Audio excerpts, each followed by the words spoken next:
Hello students, we are studying the subject Introduction to Solid Mechanics, and the subject is taught in the 4th semester in the Department of Civil Engineering, and this is lecture number 3. We are studying module 1, simple stresses and strains. In our last lecture we talked about elasticity and elastic limit, okay, and we talked about Hooke's law. Then we talked about the modulus of elasticity, okay, and which is also known as Young's modulus, and also we talked about modulus of rigidity, which is also known as shear modulus. Then we talked about the longitudinal strain, lateral strain, Poisson's ratio, okay, and then finally we tried to find the relationship between the stress and strain in 1 dimension and 2 dimension and 3 dimension, okay, and finally we got some results, okay. So this is what we have studied in our previous lecture, okay. In this lecture, today's lecture, we will try to solve some numerical, okay. So let us begin. देखिए, जो आपका पहला question है ना, ये क्या कह रहा है जरा समझने की कोशिश करिए. अ रड, एक रड है 150 सेंटीमीटर लॉन्ग, ओके.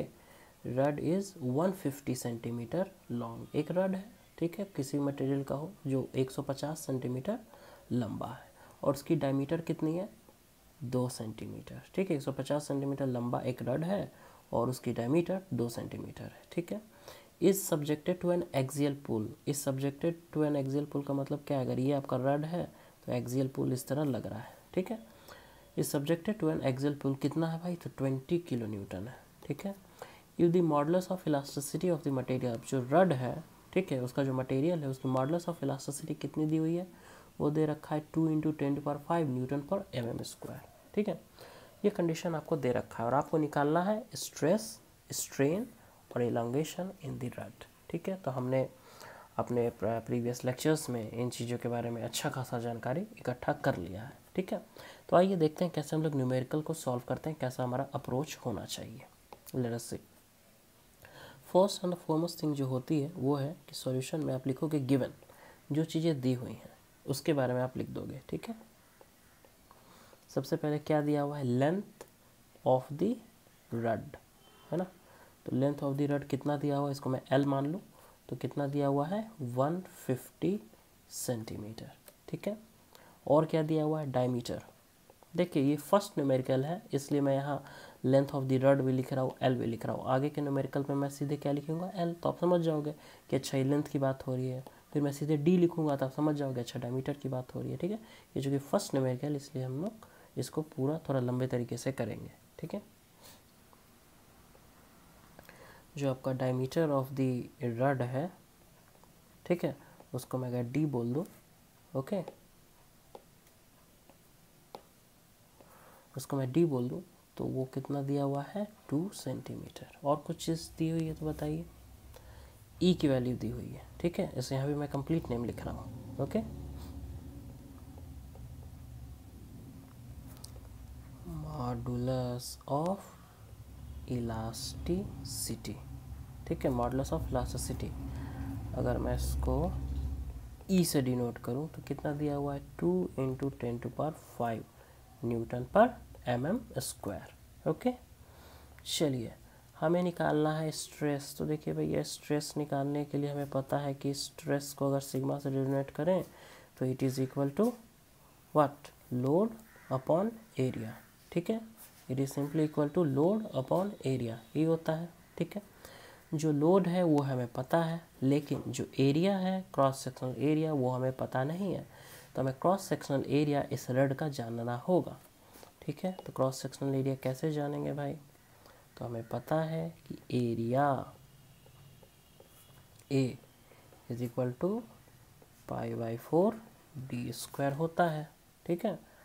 तो अगर आप π/4 d कितना दिया हुआ है भाई, तो 2 सेंटीमीटर दिया हुआ है. लेकिन देखिए मॉडुलस ऑफ इलास्टिसिटी आप यहाँ देखोगे तो mm में बात कर रहा है ना. मॉडुलस ऑफ इलास्टिसिटी किस में बात हो रही है, mm में, है ना. तो हमारा जो कोशिश होगा कि इसका इस्तेमाल अगर हम करना है तो मैं इस सेंटीमीटर को mm में बदल दूँ। ये भी संभव था कि mm को हम यहाँ सेंटीमीटर में कर दें, लेकिन ऑब्वियस ही बात है, आप देख लो कि कौन चीज़ ज़्यादा खतरनाक है, mm को सेंटीमीटर में बदलना है। तो जो आसान काम हम लोग वही करेंगे, ठीक है। तो यहाँ पर मैं 2 सेंटीमीटर की जगह 20 mm भी लिख सकता हूँ, ठीक है। तो π/4 × 20 स्क्वायर, ठीक है। और ये आपका किस में आएगा, mm स्क्वायर में, ठीक है। तो इसको आप थोड़ा सॉल्व करोगे तो आप पाओगे कि it will be equal to 100 pi mm square, ठीक है। क्लियर। 20 का स्क्वायर 400, नीचे 4 है, कट गया 100, ठीक है। 100 पाई mm स्क्वायर, ठीक है। अब चलिए और कोई चीज़ दिया हुआ है तो हमें बता दीजिए। एक चीज़ और क्वेश्चन में देखेंगे तो एक चीज़ और दिया रहा है कि एक्सल पुल जो है, जो एक्सटर्नल लोड है वो कितना है, ठीक है। तो मैं उसको भी लिख देता हूँ 20 किलो न्यूटन। इसको भी फिर हम लोग न्यूटन में कर देंगे, ठीक है। 20,000 न्यूटन, 1 किलो न्यूटन बराबर 1000 न्यूटन होता है, ठीक है। अब जो जितने भी चीज़ें थी हमने सारा कुछ लिख लिया है। अब आइए सॉल्व करें। पहला क्या निकाला था, स्ट्रेस, ठीक है। Sigma is equal to, stress को हम लोग सिग्मा से डिनोट करते हैं P/A। P का मतलब क्या है, जो एक्सियल, ये इसी की बात मैं कर रहा हूँ, एक्सियल पुल जो है, ये एक्सटर्नल लोड जो है, that is P divided by area A। P कितना है भाई बताइए, तो ये है 20,000 न्यूटन। एरिया कितना आया है, 100 पाई mm स्क्वायर। तो अगर आप इसको सॉल्व करोगे तो आप पाओगे कि it will be equal to near about 63.662 newton पर mm स्क्वायर, ठीक है।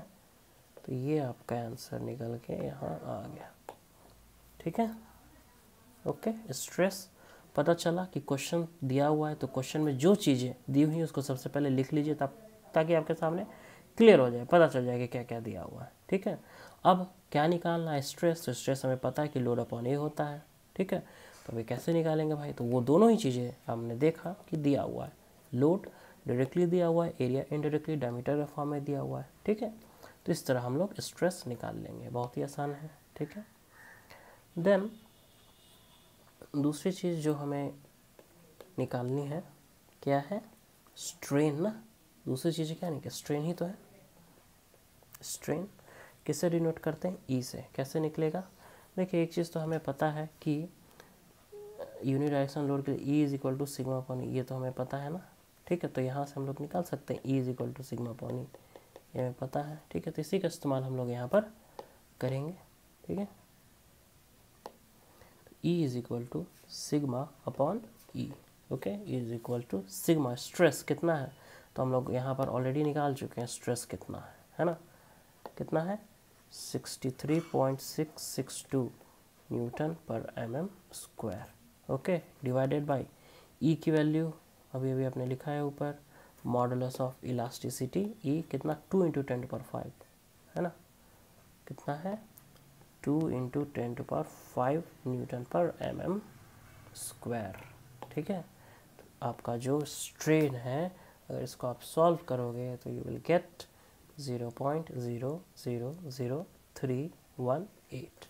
यूनिट क्या होगा, कोई यूनिट नहीं होगा, है ना, यूनिटलेस। स्ट्रेन इज यूनिटलेस, ठीक है।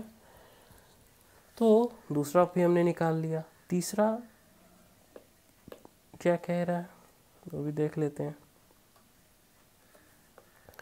तीसरा कह रहा है कि find the elongation of the rod.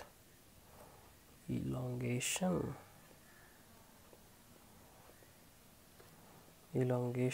Of the rod, ये हमें निकालना है, ठीक है।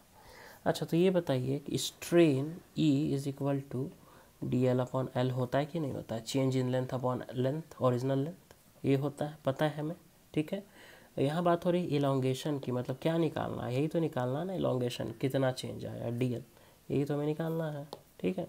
यहाँ से निकाल लेंगे DL is equal to E × L is equal to, अब E का वैल्यू कहाँ है भैया, E कहाँ से आएगा, तो E हम लोग ऑलरेडी यहाँ निकाल रखे हैं, देखिए, है ना, E की वैल्यू निकल रखी है ना, कितना 0.00318 इंटू एल बताइए कितना है। देखिए एल दिया हुआ है 150 सेंटीमीटर, ठीक है। यहाँ अब इसको एमएम में करने की जरूरत नहीं है, आप इसको जिस यूनिट में लिखना चाहे लिख सकते हैं, आपका फाइनल आंसर उसी यूनिट में आएगा, ठीक है।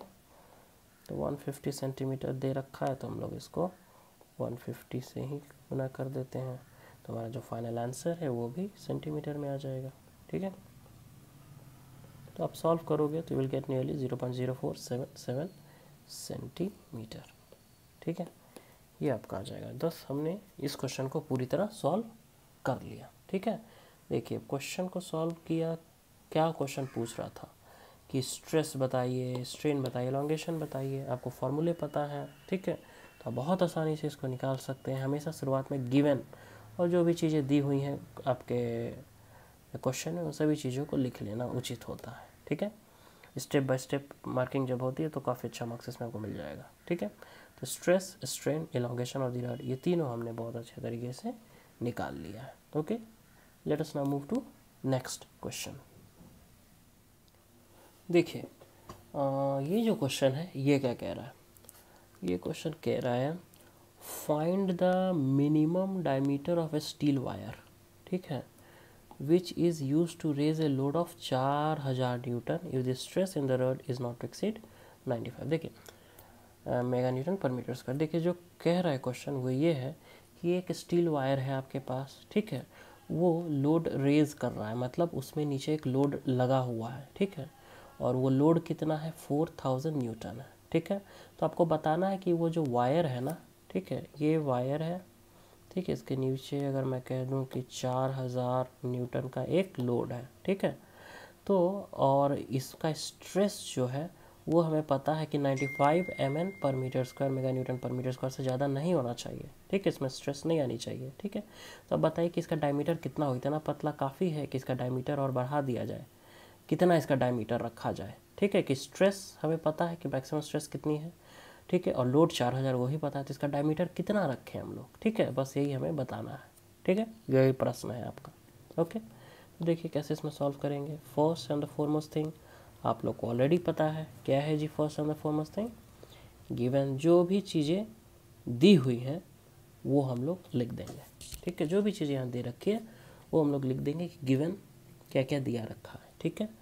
क्या क्या दे रखा है यहाँ बताइए। लोड दे रखा है पी कितना 4000 न्यूटन, ठीक है। स्ट्रेस भी दे रखा है क्या, कितना 95 मेगा न्यूटन पर मीटर स्क्वायर, ठीक है। अब देखिए 95 मेगा न्यूटन का मतलब क्या है, 95 इंटू 10⁶ न्यूटन पर मीटर स्क्वायर, ठीक है। इसी को हम लोग ऐसे भी लिख सकते हैं 95 न्यूटन पर mm स्क्वायर। कैसे, 1 मीटर में 1000 mm, ठीक है, तो मीटर स्क्वायर में अगर कन्वर्ट करें तो 10⁶, ठीक है। तो जो मीटर स्क्वायर है that will be equal to 10⁶ mm square, ऊपर का 10⁶ नीचे का 10⁶ दोनों कट जाएगा, ठीक है, तो यह आ जाएगा 95 न्यूटन पर mm स्क्वायर। समझ में आई कि नहीं है बात, जो बताने की कोशिश कर रहा हूँ समझ में आया कि नहीं, कि कैसे मैंने इससे यहाँ लिख दिया। देखिए अगर समझ में नहीं आया तो मैं फिर से बताता हूँ, इसको मैं ऐसे लिख सकता हूँ 95 into 10⁶ newton by metre square.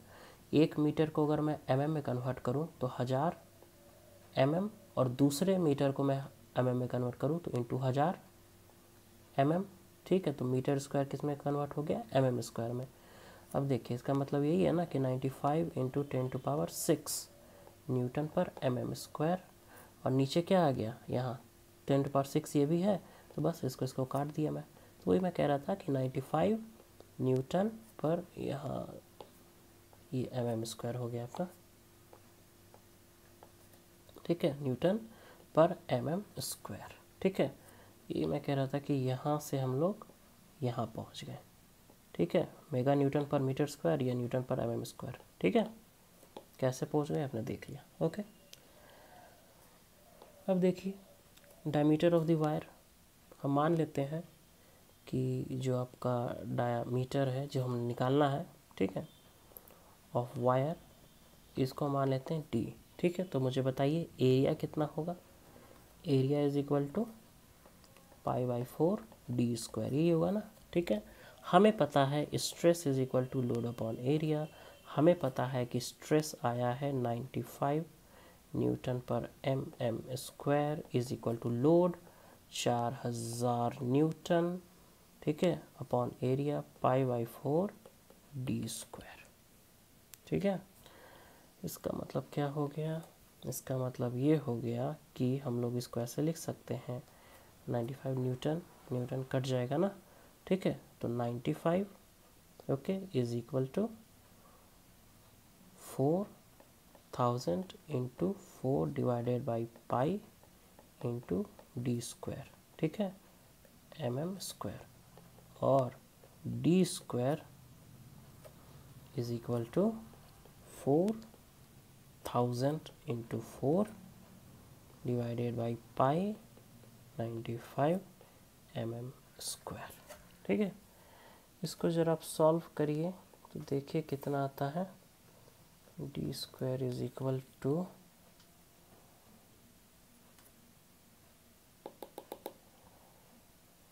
कितना है 4000 इंटू 4, ठीक है, इसको डिवाइड करना है 95 से और फिर से डिवाइड करना है 3.14 से, इट इज़ नियरली 53.63, ठीक है, 53.63 mm², ठीक है। तो यहाँ से हम लोग d निकाल लेंगे, जो आपका d है क्या आ जाएगा, वो लगभग आएगा आपका 7.32 mm, ठीक है। क्वेश्चन में ही कहा गया ना कि डायमीटर निकाल के दो भाई, ठीक है, लोड और स्ट्रेस आपको पता है, डायमीटर निकाल के देना था, तो कुछ इस तरह हम लोग इस प्रोसेस के थ्रू डायमीटर d निकाल लेंगे, ठीक है। आई होप बहुत इजी न्यूमेरिकल है, समझ में आ रहा हो आप लोग को, है ना। Let us move to next numerical. देखिए ये जो क्वेश्चन आपके सामने है ये क्या कह रहा है, फाइंड द यंग्स मॉडुलस, क्या निकालना है, यंग्स मॉडुलस निकालना है, ठीक है, ई निकालना, हमें पता है is equal to stress upon strain होता है, ठीक है, यही हमें निकालना है यंग्स मॉडुलस, ठीक है। Find the Young's modulus of a brass rod of diameter, diameter दिया हुआ है उस रड का जिसका यंग्स मॉडुलस निकालना है, उसकी लेंथ भी दे रखी है, ठीक है, और which is subjected to a tensile load, जो लोड है वो भी दे रखा है 50 किलो न्यूटन, ठीक है, और साथ ही साथ क्या रखा है, when the extension of the rod is equal to 0.3 mm, ठीक है। तो आपको डायमीटर 25 mm, लेंथ 250 mm और लोड जो एक्सटर्नल है वो 50 किलो न्यूटन टेंसाइल लोड वो भी दे रखा है, और जो एक्सटेंशन हो रहा है ब्रास रड में वो भी दे रखा है 0.3 mm। अंडर दिस सर्कमस्टांसेस आपको क्या निकालना है, यंग्स मॉडुलस निकालना है, ठीक है। कैसे निकलेगा भाई, सबसे पहला काम क्या होता है, गिवन जो भी चीज़ें दे रखी हैं उसको हम लोग यहाँ लिख लेते हैं, ठीक है। तो अब मैं शॉर्ट में ही लिख रहा हूँ, ठीक है, डायमीटर डी मतलब आप लोग समझ जाएंगे कि डायमीटर की बात हो रही है, ठीक है, 25 mm, लेंथ 250 mm, ठीक है, लोड जो एक्ट हो रहा है कितना है 50 किलो न्यूटन, और जो आपकी एक्सटेंशन हो रही है वो कितनी है 0.3 mm, ठीक है। हमेशा हम लोग देखते हैं कि डायमीटर से तो कोई मतलब नहीं है, एरिया हमें निकालना ही पड़ता है क्योंकि स्ट्रेस का टू लोड अपॉन एरिया होता है, तो एरिया निकाल दीजिए, π/4 D square is equal to 3.14 divided by 4 into 25 square, ठीक है, ये आप कैलकुलेट करोगे तो आप पाओगे it is equal to 490.87 mm², ठीक है। इतनी चीज़ें दे रखी हैं, ठीक है, डन। हमें निकालना है, क्या निकालना है भैया, ई, तो ई बराबर स्ट्रेस अपॉन स्ट्रेन होता है, इसके लिए हमें क्या करना होगा, मतलब पहले तो हमें स्ट्रेस निकालना होगा फिर स्ट्रेन निकालना होगा, दोनों का रेशियो ले लेंगे तो हमारा ई जो है निकल जाएगा, बहुत आसान काम है, ठीक है। तो सबसे पहले आइए स्ट्रेस निकाल लें, स्ट्रेस के लिए कैसे काम होगा हमारा, stress is equal to load upon area, ठीक है। लोड कितना है भैया, तो बताइए, लोड है 50 किलो न्यूटन, इसको न्यूटन में लिखते हैं, ठीक है, एरिया 490.87 mm² में, ठीक है। इसको जब आप सॉल्व करोगे तो आप पाओगे it is near about 101.86 Newton पर mm², ठीक है।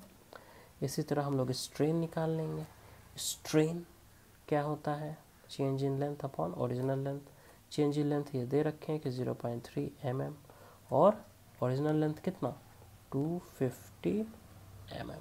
ठीक है, इसको आप सॉल्व करोगे तो आप पाओगे it is equal to 0.0012। Unit क्या होगा बताइए, what will the unit less. ठीक है, जब ये सब निकल गया तो मॉडुलस ऑफ इलास्टिसिटी बहुत आसानी से निकाल सकते हो। It is equal to stress upon strain. तो स्ट्रेस आपने निकाला है 101.86 न्यूटन पर mm स्क्वायर, और स्ट्रेन आपने निकाला है 0.0012। तो ये रेशियो आप निकाल लो। ठीक है, तो कितना आंसर आएगा जब इसको सॉल्व करोगे तो विल गेट 84883.33 न्यूटन पर mm स्क्वायर। ये आपका आंसर निकल के आ जाएगा। तो बहुत ही आसान न्यूमेरिकल है अभी तक जो हमने 3 न्यूमेरिकल सॉल्व किए हैं। ठीक है, इट्स वेरी इजी, कोई बहुत टफ चीज़ें नहीं है इसमें, बहुत आसान तरीके से आप इसको सॉल्व कर सकते हो। ठीक है, I hope it is clear. Let us now proceed to next numerical. तो आइए अब इस क्वेश्चन को देखा जाए। देखिए, और tensile test was conducted on a mild steel bar. देखिए, एक माइल्ड स्टील बार है, ठीक है, स्टील बार है, उस पर एक टेस्ट कंडक्ट किया गया। ठीक है, इस पे मैं थोड़ा सा और डिटेल चर्चा करूँगा। ठीक है, mild steel stress strain curve mild steel का हम लोग देखेंगे। ठीक है, आपके आने वाले क्लासेस में माइल्ड स्टील बार का स्ट्रेस स्ट्रेन कर्व कैसा होता है, वहाँ पे हम लोग यूटीएम के बारे में भी डिस्कस करेंगे, जिस मशीन में रख करके ये टेस्ट टेंसाइल टेस्ट को हम लोग कंडक्ट करते हैं। ठीक है, उस पर भी चर्चा हम वहाँ पे कर लेंगे। ठीक है, a tensile test was conducted on a mild steel bar, और टेस्ट करने के बाद the following data was obtain from the test. ठीक है, देखिए, diameter of the steel bar, जिस स्टील बार को हम यूज़ कर रहे हैं एज स्पेसिमेन, जिस पे हम लोग टेस्ट कंडक्ट कर रहे हैं, उसकी डायमीटर दे रखी हुई है 3 centimetre. Gauge length of the bar 20 centimetre. Gauge length क्या होता है, तो गेज लेंथ देख लीजिए क्या होता है। जो आपका बार होता है ना, जिस पे हम लोग टेस्ट कंडक्ट करते हैं, ठीक है, वो कुछ इस शेप का होता है। ठीक है, यहाँ आप चौड़ा देख रहे हैं कि जो बार है चौड़ा होगा। ये इसलिए होता है ताकि यूटीएम में हम लोग बहुत अच्छे से इसको सेट कर सकें, और इसके बाद पुल लगा करके इस पे हम टेंसाइल टेस्ट कर सकें। ठीक है, अब मुद्दा ये है कि गेज लेंथ क्या होता है। तो देखिए, यहाँ से देखिए, ये और ये यहाँ के बाद पूरा का पूरा ये कांस्टेंट, इसका डायमेंशन कांस्टेंट है। ठीक है, लेकिन उसके इधर आप देखोगे तो ये लगातार इंक्रीज़ हो रहा है, इधर इंक्रीज़ हो रहा है। ठीक है, तो ये जो कांस्टेंट हो गया ना, ये तो मेन लेंथ यही है रड का, जिसके ऊपर हम लोग टेस्ट कंडक्ट करें। इधर का पार्ट, इधर का पार्ट, ये तो इसलिए है ताकि हम लोग इस स्पेसिमेन को मशीन में, यूटीएम मशीन में अच्छे से अटका सके। ठीक है, ताकि टेस्ट इस पर कंडक्ट हो सके। ठीक है, तो मेन जो लेंथ है जिस पे टेस्ट हो रहा है वो यही है। ठीक है, इसी को हम लोग गेज लेंथ बोलते हैं। ठीक है, थोड़ा सा और बताएंगे जब माइल्ड स्टील के स्ट्रेस स्ट्रेन कर्व में हम लोग आएंगे। ठीक है, तो देखिए, आपका जो gauge length of the bar है, समझ गए आप, गेज लेंथ वो 20 सेंटीमीटर है। लोड एट इलास्टिक लिमिट, ठीक है, इलास्टिक लिमिट पे, एकदम इलास्टिक लिमिट पे, उस समय लोड कितना है 250 किलो न्यूटन। ठीक है, इलास्टिक लिमिट के ऊपर कितना लोड आ रहा है 250 किलो न्यूटन। ठीक है, आप लोड बढ़ाते जा रहे हो, बढ़ाते जा रहे हो, बढ़ाते जा रहे हो, एक समय आएगा ना कि इलास्टिक लिमिट वो मटेरियल रीच कर जाएगा। ठीक है, तो उस समय कितना लोड है तो 250 किलो न्यूटन है। ठीक है, okay. Extension at a load of 150 kilo Newton. अब देखिए, ये 150 किलो न्यूटन क्या है, 250 किलो न्यूटन क्या है, लोड है इलास्टिक लिमिट पे, और यहाँ बात कर रहे हैं 150 किलो न्यूटन का। मतलब क्या हुआ कि 150 किलो न्यूटन कहाँ है, within the elastic limit, है ना। ये कहाँ लोड एक्ट कर रहा है, within the elastic limit, है ना। जो भी आपका इलास्टिक लिमिट है उसके ऊपर तो लोड एक्ट हो रहा है 250 किलो न्यूटन। ठीक है, तो लोड कम से ज़्यादा की ओर बढ़ेगा, धीरे धीरे इंक्रीज करेगा लोड, है ना। तो 150 किलो न्यूटन है लोड अगर एक्ट कर रहा है, तो ये ऑब्वियस सी बात है कि ये इलास्टिक लिमिट के विद इन की बात हो रही है। ठीक है, तो extension at a load of 150 kilo newton मतलब within the elastic limit ये लोड एक्ट कर रहा है। उस समय एक्सटेंशन कितना है 0.21 mm। ठीक है, जो मैक्सिमम लोड एक्ट हो रहा है, ठीक है, 250 के भी पार, वो है 380 किलो न्यूटन मैक्सिमम लोड जो एक्ट कर रहा है। ठीक है, और जो मैक्सिमम लोड के कारण जो टोटल एक्सटेंशन भी हो रहा है वो कितना है 60 mm। ठीक है, और diameter of the rod at failure, जब फेलियर हो गया, रड फेल कर गया, ब्रेक कर गया, फ्रैक्चर कर गया, फेल हो गया, ठीक है, उस समय क्या हो रहा है, डायमीटर कितनी दी हुई है 2.25। देखिए ये अगर आपका रड है ना और आप दोनों तरफ से लोड लगाओगे तो आप क्या पाओगे कि बाद में क्या होगा कि रड कुछ ऐसा हो जाएगा, ठीक है। ये फेलियर, नेकिंग इसको बोलते हैं फेलियर। ये यहाँ पे डायमीटर कम हो जाएगा, ठीक है, डायमीटर इसका कम होता चला जाएगा, ठीक है, रड का डायमीटर, उसके बाद ये ब्रेक कर जाएगा, ठीक है। तो फेलियर जब हुआ तो उस समय डायमीटर कितना दिया है 2.25। याद रखिए कि पहले डायमीटर 3 सेंटीमीटर था, लेकिन उसके बाद डायमीटर घट गया, ठीक है। ये आपका पूरा का पूरा डेटा दे रखा है, ठीक है। अब आता है मुद्दा कि डिटरमाइन क्या करना भैया, तो आपको डिटरमाइन करना है यंग्स मॉडुलस। यंग मॉडुलस हमको पता है E = ये फार्मूला कैसे लोग निकाल सकते हैं, लेकिन ये फार्मूला कब वैलिड है, within the elastic limit, इसी का ध्यान रखना है, ठीक है। स्ट्रेस एट इलास्टिक लिमिट, तो load at elastic limit by area, ठीक है। तो स्ट्रेस एट इलास्टिक लिमिट निकाल लेंगे। परसेंटेज इलॉन्गेशन आपको पता है कैसे निकालना होता है, ठीक है। कैसे निकलेगा, स्ट्रेन का इस्तेमाल करेंगे, है ना, change in length upon original length, ठीक है। स्ट्रेन अगर आपको पता है तो फिर परसेंटेज इलॉन्गेशन आप निकाल सकते हो, ठीक है, ओके। और the percentage decrease in area, जो कितना एरिया में डिक्रीमेंट हुआ है, तो पहले डायमीटर आप देख रहे हो कि 3 सेंटीमीटर था, बाद में देख रहे हो 2.25 सेंटीमीटर, तो कितना परसेंटेज डिक्रीज इन एरिया आया है वो हमें निकालना है, ठीक है, ओके। तो यही कुछ चीज़ें हैं जो हमें देखना है, ठीक है, डन, ओके। चलिए देखिए, सबसे पहली चीज़ हम लोग क्या करते हैं, सॉल्यूशन जब भी बनाते हैं सबसे पहला क्या है, गिवन, जो भी चीज़ें दे रखी हैं उसको लिख लेंगे ना, ठीक है। तो जो भी चीज़ें दे रखी हैं उसको हम लोग लिख लेंगे, ठीक है, लिख लेते हैं हम लोग।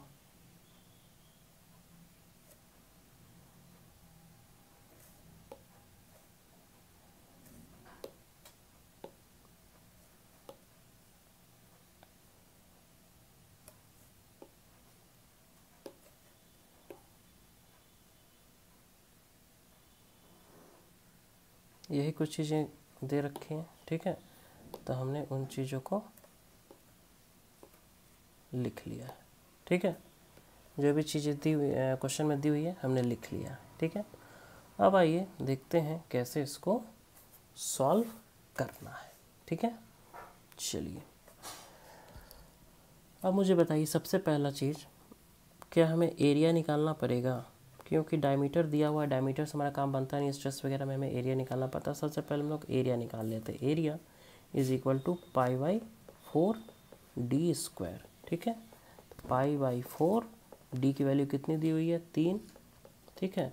तो आपका जो एरिया आ गया वो कितना है, मटेरियल जब शुरुआत हो रहा था मटेरियल का, ठीक है, मतलब टेस्ट का, उस समय डायमीटर क्या था 7.0685 सेंटीमीटर स्क्वायर। पहला काम तो हो गया हमारा, ठीक है, कि जो भी एरिया दे रखा है वो हमने निकाल लिया है, ठीक है।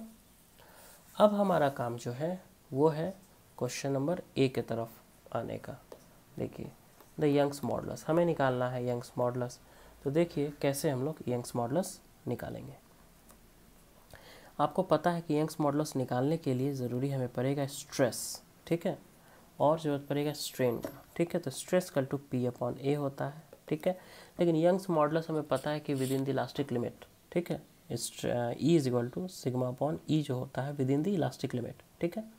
तो within the elastic limit में देखिए लोड कितना एक्ट हो रहा है, within the elastic limit, at elastic limit की बात नहीं कर रहे, within the elastic limit 150 kilo newton ही तो लोड एक्ट हो रहा है ना, ठीक है। Extension at a load of 150 kilo newton, 150 kilo newton जो लोड एक्ट हो रहा है उसका इस्तेमाल करेंगे, क्योंकि that is acting within the elastic limit, ठीक है। तो लोड इज 150 किलो न्यूटन, उसको हम लोग न्यूटन में कर देते हैं, ठीक है। एरिया आपको पता ही है कि 7.0685 सेंटीमीटर स्क्वायर। तो जो आपका आंसर आ जाएगा फाइनली वो आ जाएगा 21220.9 × 10⁴ न्यूटन पर मीटर स्क्वायर। सेंटीमीटर स्क्वायर को हमने मीटर स्क्वायर में कर दिया कन्वर्ट। तो कन्वर्ट करने के लिए बहुत ज़्यादा चीज़ करने की ज़रूरत नहीं है, सिंपल आप क्या करोगे × 10⁻⁴ मीटर स्क्वायर कर दोगे, ऊपर तो न्यूटन है ही, ठीक है। इस तरह आपका स्ट्रेस निकल के आ जाएगा, ठीक है। स्ट्रेन अगर निकालना है तो स्ट्रेन कैसे निकलेगा, change in length upon length हमें पता है, ठीक है। तो देखिए ज़रा चेंज इन लेंथ कितना है, यहाँ पर देखिए दे रखा है extension at a load of 150 kilometre, extension कितना 0.21 mm। तो जिस लोड की बात करें उसी पे एक्सटेंशन की भी बात करेंगे, ठीक है, 0.21 mm।